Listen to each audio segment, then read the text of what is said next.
What's up, guys and gals? This is Griever back here, bringing you guys the latest episode review of Dr. Stone.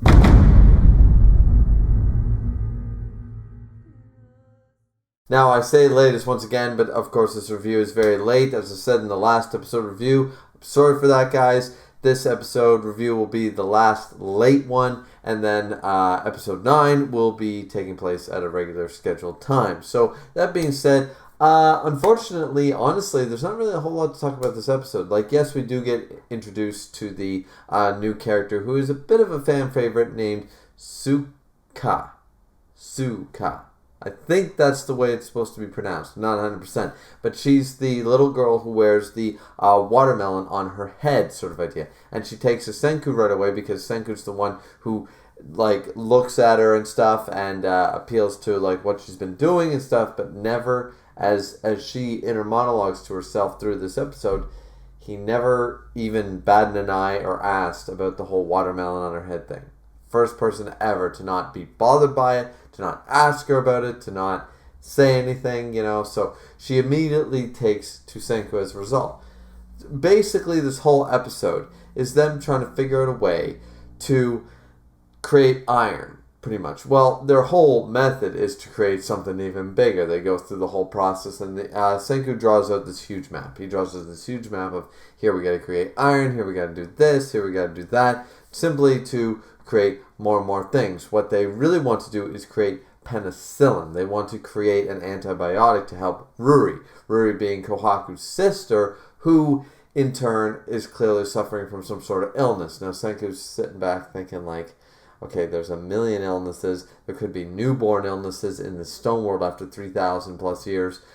I mean, let's go with Tylenol, antibiotics, and steroids. Start with those 3 triple set, and then we'll go from there pretty much. That's all he can do. That's all Senku can really do. Because remember, Senku is not really a doctor. He's not a medical doctor. So he's just going off the whole grain of, well, everyone here seems to be relatively healthy and stuff. The clear thing they're missing is simplicity, right? It's the simple things.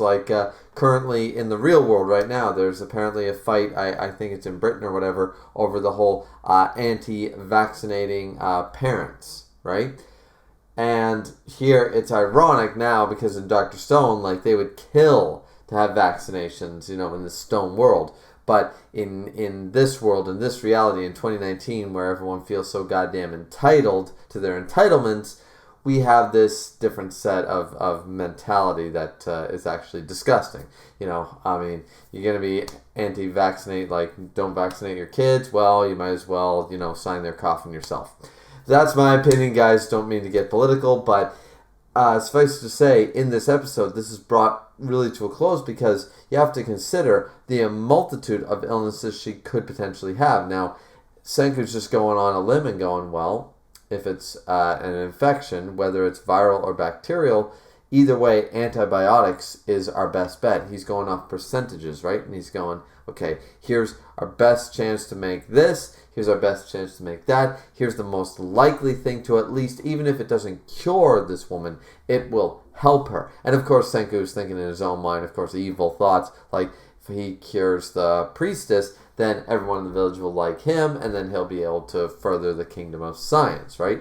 So, this is all fine and dandy, but how are they going to go about this? Well, the first thing is to make iron and stuff. That's one of the first steps, is to make iron. Making iron is not very easy in the stone world, right? So they go through this whole thing. They're like, okay, well, the most we can get out of a fire is 700 degrees. We meet Suka and stuff, and she's collecting all the iron sand from the river and stuff, along with everybody else. They're like, what do? We got to heat this thing up to 1,500 degrees. They can't physically do that. It's not possible. They try blowing on it. They try all this stuff. Eventually, what happens is Senku realizes, okay, they really need more help from the village. They need more manpower. This is one of those things that just requires more manpower. Science requires a certain number of humans involved to make certain bigger things happen, right? And the creation of iron is something that can't be done by a handful of people. It needs more. So he's looking on and he's going, okay, so basically what they have is Suka, she infiltrates with her watermelon head and stuff. She becomes the Sherlock Holmes of Dr. Stone, and she completely infiltrates everything. She listens to the girls talk about needing boyfriends and such. She listens to the guys, the big guy, the glutton of the group, saying like he just is sick of grilled fish, all this stuff. And what Senku takes away from this is, I'm going to make something other than grilled fish. I can make something different. And what does he make? The very classic Japanese dish, ramen. He ends up making ramen.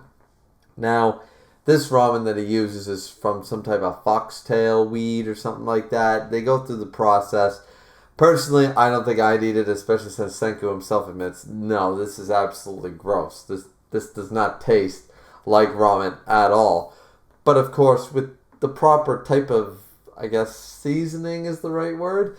The people from the Stone World, we got Crumb, we got Suka, we got Kohaku, they all are sitting back going, this is amazing. This is fantastic. This is so delicious. So Senku realizes that even though to his taste buds, this is very bad, this is not good at all, to the Stone World, this is a brand new flavor never tasted before. And even though it's crap, it's way better because it's new. So he's like, all right, well, and at the end of the episode, they make a ramen cart. They make a Crumb and Senku show up at the end. They ring the bell, sort of like ice cream's here, and now they have a ramen cart to serve the people of the village that have to cross the bridge to be served. And this is how he's going to slowly try to win the hearts of the people, right? So that's basically the episode in a nutshell. As I said, it was a good episode, but other than basically what happened, nothing major to really talk about, nothing that really made me go, oh, or get that emotional hype or get that moment. It was a good episode, but that's where it pretty much ends. Episode 9 I'm looking forward to and everything like that, and I'm sorry this has got to be so quick, guys, but I have other projects and other stuff I got to get on board with. I have paperwork to do and all this crazy stuff, so still wanted to get this out before episode 9 was released. So here we go, episode 8, a Dr. Stone review by your guy Griever over here as always. Hopefully managed to keep on schedule from here on out. August was crazy, but blah blah blah, that's life shit. Anyway, like, subscribe, comment, as always. It's always very much appreciated, guys. This has been Griever with your Dr. Stone review for episode 8. We'll see you back here next time for episode 9 in probably 3 or 4 days. And that's it for now. Signing out.